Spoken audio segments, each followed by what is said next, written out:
في شهر 8 الماضي وقبل بداية الموسم انتهى موسم تيبو كورتوا نجم ريال مدريد قبل بدايته بعد إصابته بالرباط الصليبي، ودي الإصابة اللي بتغيب اللاعب لمدة تصل إلى 9 شهور. تيبو كورتوا هو الحارس الأساسي لريال مدريد.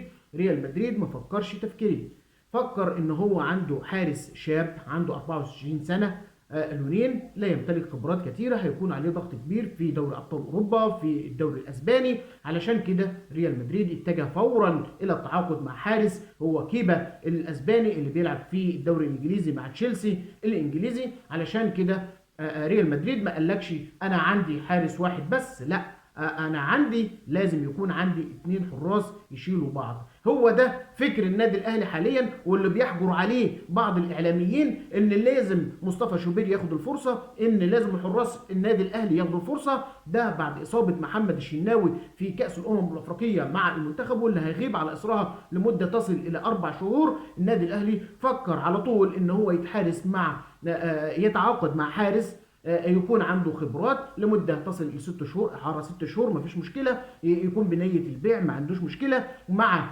جانب وجود مصطفى شوبير. وده اللي شفناه ان النادي الاهلي مش عايز يفرط في مصطفى شوبير، بل انه مش عايز يحط كل الضغوط على مصطفى شوبير، وعايز يجيب حارس يكون عنده خبرات يشيل معاه الضغوط الى حين عوده محمد الشناوي. لكن طلعت اصوات كثيره في الاعلام المصري، ازاي لازم تدوا مصطفى شوبير فرصته، حارس اثبت وجوده بجانب حمزه علاء الحارس الشاب. يا جماعه قبل كده تعرض النادي الاهلي لضغوط في حراسه المرمى. احنا بنقول حارس يجي مع مصطفى شوبير يكون يعني خبره مع مصطفى شوبير، يشيل الحمل مع مصطفى شوبير لمده 6 شهور اعاره الى حين عوده محمد الشناوي.